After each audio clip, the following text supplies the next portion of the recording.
You're listening to the UnSafe Bible with Pastor Ken Brown.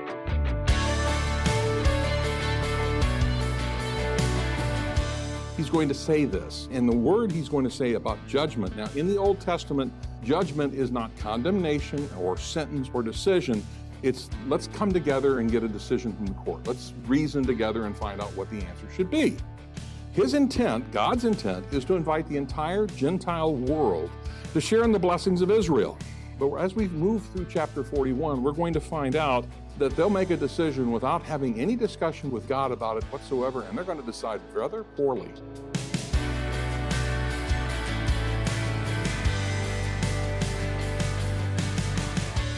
We often make decisions without consulting with our loved ones or perhaps our colleagues. The consequences of our poor decisions are usually severe, but do you know who can always help you make the right choices? In today's message, Pastor Ken discusses how you can start seeking God's help at all times. He knows what's best for you and is eager to lead you on the right path. Instead of relying on worldly measures, you can begin to rely on God to show you the way out of any hardship in your life. Well, let's join Pastor Ken in the book of Isaiah, chapter 41, as he begins his message, Reasoning in the Courtroom. Okay, so I'm going to present you with an oxymoron, reasoning in the courtroom. I have friends who are attorneys who tell me that never happens. Then I have other friends who are attorneys who say, oh, it happens all the time. It's just not in any of my cases. Anyway, here what we have in chapter 41, though, is the way that court is during the Middle Eastern time period around 700 BC. It was more of a place to get together and reason out what something was. They would not argue like we're used to seeing in court. They would actually reason with each other, and they would present reasoned arguments, trying to convince the judge that somebody else's view is better, or that the guy didn't do it, or whatever. But here in chapter 41, we're going to have God calling the people of earth, all of them, into the courtroom, all except the Jews. He's going to have them as witnesses, but he's going to call the nations into the court. And what we'll see at the end of chapter 41, he'll call all the false gods into court too. All of them. We won't get to that part, but they're coming too. But at the end of chapter 40, we have to back up a little bit and take a look at that. We see a call from the Lord at the end of chapter 40, where the Lord talks to those who are faithfully following him and tells them to wait on him. He will indeed fulfill everything he's promised, and that's been the issue that Isaiah was kind of confused with as we looked at chapter 40. It's a change, it's something new. Is God still going to fulfill everything he said in the first 39 chapters? And God's saying, oh yeah, I'm going to. Just wait on me. And that's what he's saying. And some of the stuff that in the past where we've been seeing the discussion being current history and all of a sudden we're talking at the end of the age, well, that's not going to change. We're going to go to the end of the age in chapter 41 tonight. But God will indeed fulfill everything he's promised. All we have to do is simply trust that he will do that.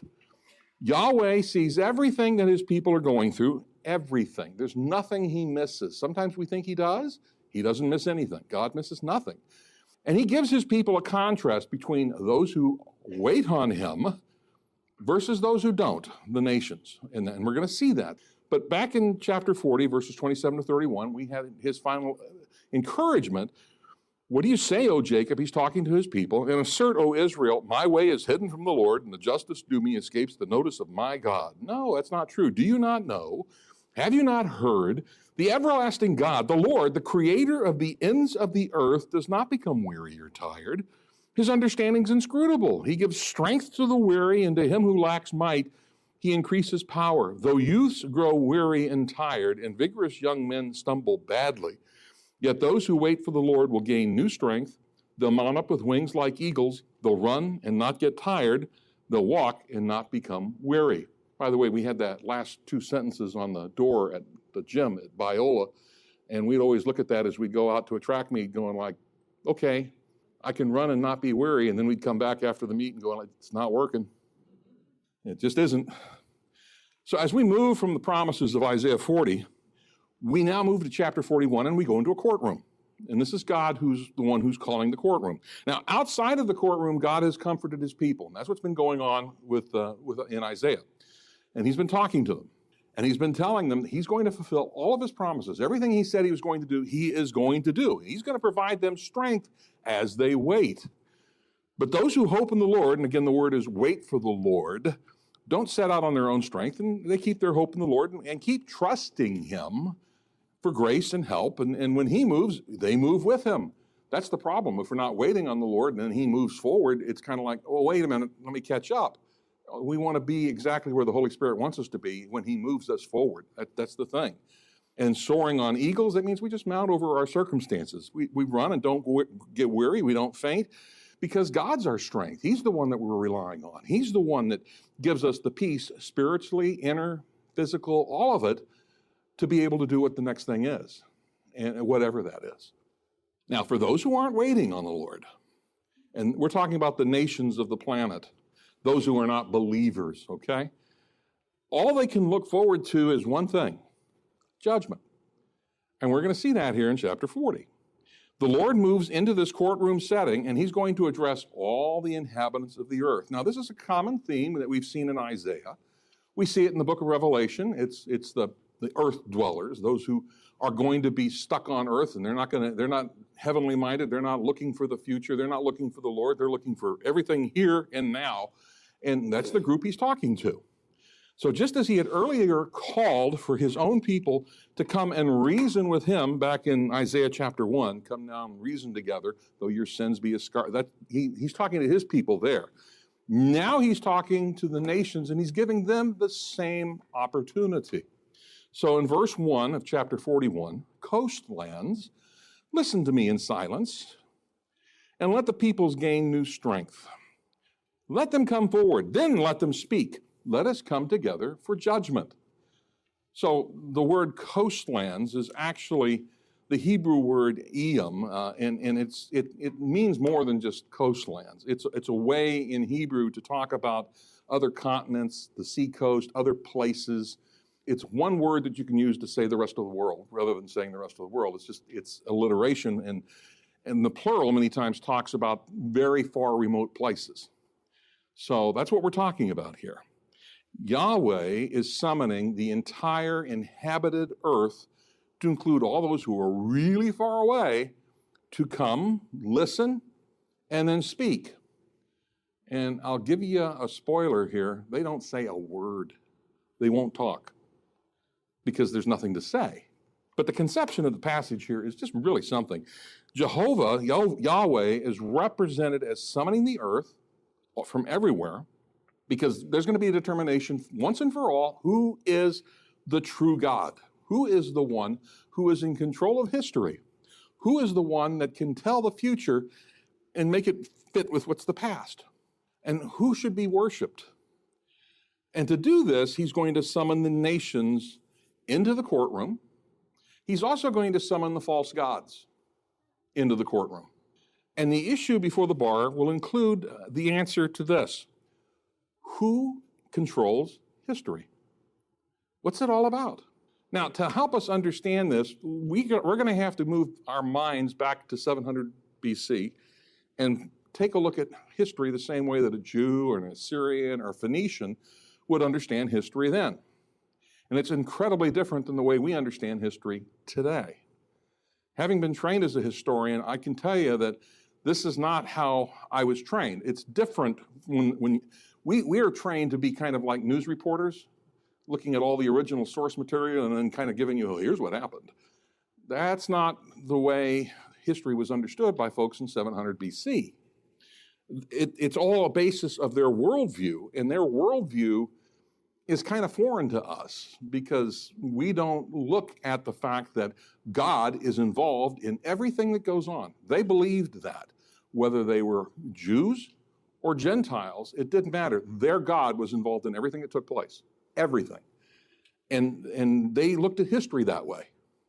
To someone living in Judah, in the land of Israel during the days of Isaiah, God always has an impact on history. He always has an impact on history. Everything that happens, God's involved in. But we take a look at history and we go, yeah, that's an event. This isn't an event. We look at it as a bunch of disconnected events. They would look at it as a stream of things that are all tied together for the purpose of God accomplishing his mission here on earth. We don't see it that way. How we deal with the present is impacted with how he dealt with us and our people in the past. That's how they look at it. God is in history. And in terms of historiography, which is the science of history, we don't do that. That's foreign. That's absolutely foreign. God is not only addressing the nations of Isaiah's time, but he's addressing the nations of today in this comments here in chapter 41 as well. And the problem is we have a warped sense of history. We don't look at it the way they do. So sometimes we miss things as we start reading, especially when we read the Bible with a 21st century mind. We interpret stuff based on our square where we're coming from, and we have to kind of understand, no, that's not what they're talking about. They're talking about this, not that. And that happens more than once in the scriptures. But since the Enlightenment, history has removed God from the entire equation. Did any of you take a history class where you were told in the history class that the Lord was involved in history? I mean, I took history at Biola, and we weren't taught that either, which I thought was a little weird. But what we're taught today is God's not in the equation, and everything is based on naturalistic information and empirical data. And we completely discount the spiritual side of everything. It's all about empirical data. I mean, I had an instructor who was the child of Lutheran missionaries from Germany ministering in Japan during World War II. And he did not teach the spiritual aspect of it at all. It was just, it had some interesting stories, but it was kind of like, tell me a little bit more about how this all fits together within the scriptures. And he couldn't make that leap because he hadn't been trained. And that's okay. You know, for example, we miss the issue of God's judgment falling on Nazi Germany, and it's because of the Holocaust. We don't pick up on that. We just look at, well, they lost the war. There's more to it. We'll talk a little bit about that. The result, though, is the worldview of our contemporary society today differs dramatically from the worldview of the ancient historian or from Isaiah. It's totally different. The ancients would not deny the existence of natural cause and effect in history. They would put that in there. But they're more interested in the role of the deity, of God, or their false god, in what's going on. For them, events always had a metaphysical as well as an empirical aspect to it. They put both together. So if you're reading Josephus, he has both together. If you're reading Herodotus, he has both together. They just do. And for them, the more important aspect was, what did this mean to God? And how did that all operate? The reality of events is larger to them than observable empirical data. It's more than that. So in other words, for the Jews and the nations of Isaiah's time, it's important to know the impact of God on the flow of history. So how does that work? So I'll give you an example.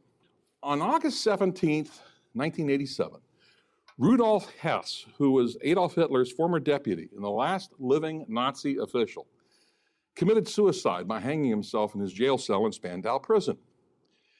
He was dead due to suicide. He had hung himself.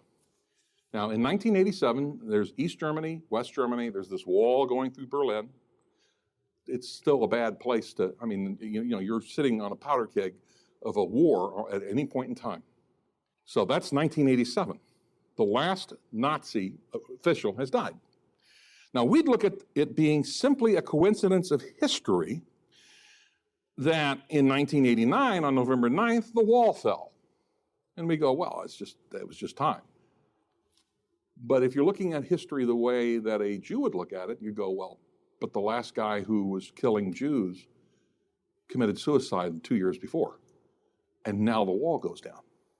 By the way, the date, which was November 9th, is the same day in history that the last child of Jacob was born, Benjamin, and his wife Rachel died. That's interesting. It gets even more interesting. Germany officially reunited on October 3rd, 1990, which happens to be on the Jewish calendar the 15th of Tishrei, the first day of the Feast of Tabernacles.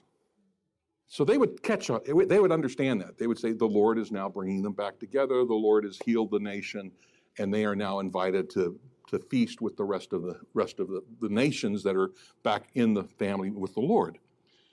They would get that. We don't get that taught in the schools. We don't get taught what it says in Genesis 12, 1-3. The Lord said to Abram, go from your country and your kindred and your father's house to the land that I'll show you, and I'll make of you a great nation, and I'll bless you and make your name great so that you'll be a blessing. I'll bless those who bless you so that you'll be a blessing. I'll bless those who bless you, and him who dishonors you, I will curse. And in you, all the families of the earth shall be blessed. And was Germany cursed? Yeah. Does God still operate this way? Yes, he absolutely does. There's a gentleman who has written a book showing recent history involving presidential involvement in trying to get a peace agreement in Israel. And when it's favorable to Israel, nothing really bad happens in the United States. When it's not favorable, things happen, like Hurricane Katrina and several other things. I mean, and this guy has documented that. Now, for some who are living in 700 BC, nothing about what happened to Nazi Germany would be a coincidence. To them, it's judgment from God, lasting until the death of the final member of those who were behind the Holocaust, because they don't see history as circular. A lot of people did at that time period. They thought history was a circle and it's repeat over and over. And no, history is linear. It's all about the work of God through the eons of time as he's moving his plan forward to a final event that we know is going to happen because it's in the book of Revelation. So we know all about where history is going. We know what the future is. But in contemporary Western societies, we imagine ourselves on a linear path of time with the past behind us and the future in front of us. And we walk into the future shrouded in mist, and we don't learn anything about what happened behind us. For a Jew, it's the other way around. They're walking into the future, they're actually backing into it, and they've had their eye on the past because they want to learn from what the past is to help them understand what's the future going to be like. Because the past tells them what the future will be. It's a totally different way of looking at things. They're more interested in, okay, what happened here? Because that'll tell me what happens here. They face the past. We face the future. We tend to individualize events. For example, we're more interested in the impact of Abraham Lincoln or Ulysses S. Grant on the history of the Civil War than we are with the larger picture and the spiritual reasons why the war happened in the first place. Now, Abraham Lincoln fully expressed his faith in the Lord over and over and over again, but it's downplayed today and it's not important. But it's incredibly important because the Lord was doing a work in this nation. There was a huge revival in the North just before the war started. 10,000 people a day were praying for revival in New York in the 1850s. The Lord was doing something, and he went ahead and did so. For a Jew in 700 BC, history is important, but what is even more important is what God is telling us through these events for today. So in the ancient Near East, visible events that take place here on earth are reflections of the activity of the gods. That's the way they look at that. So they don't have a historian, a journalist, an eyewitness who's going to give you all of this information and report it back. They need experts who can interpret what God's doing. What's the deity communicating with these actions? What is God saying? So they would look to the priests and palace officials rather than to a historian. They wouldn't go to Josephus, they would go to the high priest. Those who could tell me kind of what's going on. In Israel, it was the prophets who provided the interpretation of history. And they would put it in the context of this is what God's doing, this is what God's saying, this is how he did this then, this is how he's going to do it in the future. What was most important about events could not be seen by an eyewitness because all they would see is the actual event. What really matters is what's God say about it and what's he doing. So now that God has the nations into the courtroom and we kind of understand their mindset, he's going to show that he is actually the one who's in control over all of history. He's going to point to one from the east, and he's going to say this. And the word he's going to say about judgment. Now, in the Old Testament, judgment is not condemnation or sentence or decision. It's let's come together and get a decision from the court. Let's reason together and find out what the answer should be. His intent, God's intent, is to invite the entire Gentile world to share in the blessings of Israel. But as we move through chapter 41, we're going to find out that they'll make a decision without having any discussion with God about it whatsoever, and they're going to decide rather poorly. So as we look at verse 2, now God speaking, who has aroused one from the east, whom he calls in righteousness to his feet? He delivers up nations before him and subdues kings. He makes them like dust with his sword, as the wind-driven chaff with his bow. He pursues them, passing on in safety, by a way he had not been traversing with his feet. Who's performed and accomplished it, calling forth the generations from the beginning? I, the Lord, am the first, and with the last, I am he. To show that he has complete control over history and over all the events taking place on the planet, he is going to refer to an event that's still 150 years in the future. The intent is to show who really is in control of history, who truly rules the world. This event involves a person. It involves a conqueror. Later in chapter 44 and 45, God's going to put a name to this guy. He's going to call him, I'm calling him by his name, Cyrus.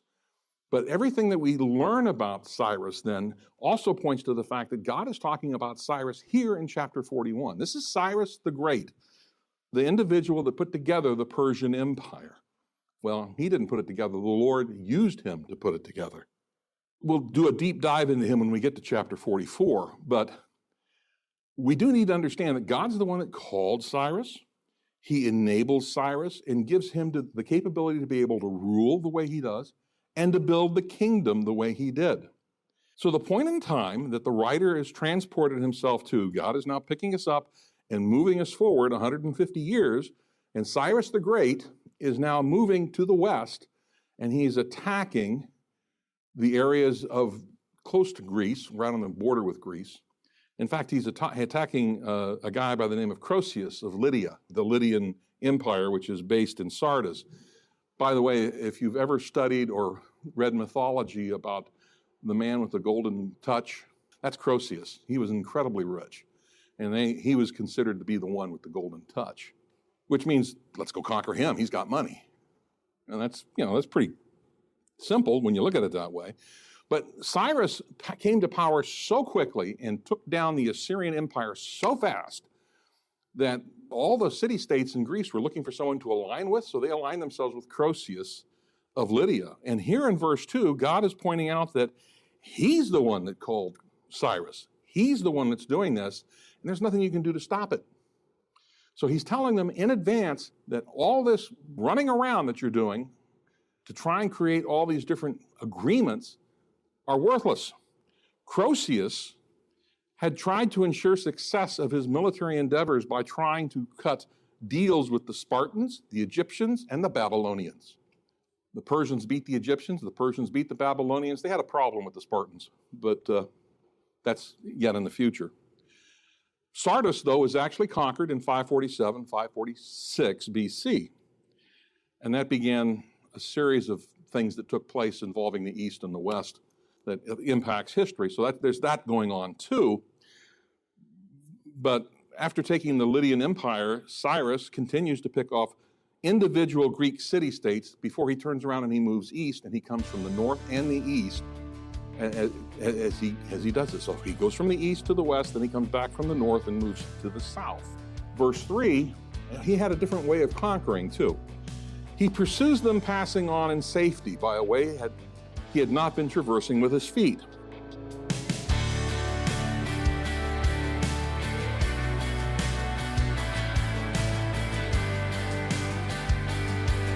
Because you decided to stay tuned, you've just been a part of the UnSafe Bible with Pastor Ken Brown. Do you know how glad it makes our hearts to know you're investing time in your relationship with Jesus? So much. In fact, would you connect with us and share a little about what's been happening in your life and how this radio ministry has affected you? The unsafebible.com has a space for you to do just that. Go to the Connect tab at the side and then click on the Connect card. Once there, fill out the form, and then we'll be sure to touch base with you. Pastor Ken's message from Isaiah today left me reflecting on my own life and how I treat people. Do I treat them how I want to be treated? Do I give them the cold shoulder when I feel like it? Or do I choose kindness over retaliation? Isaiah was one of the major prophets that confronted some of these common issues we still face today. You don't want to miss any of these teachings. Trust me. If you already have, don't sweat it. We have your bases covered. Just go to the unsafebible.com and click on Media. There you'll find this and other messages to listen to. If Go Go Go is your middle name and you can't seem to find a still moment, you can follow us via Facebook, Twitter, and YouTube. We'd also like to personally invite you to attend one of our services. Find all the information you need, including directions, at our website. And just in case you've forgotten, it's the unsafebible.com. We hope to meet you soon. That's it for today. Thanks for listening. Come back again for more of the Unsafe Bible.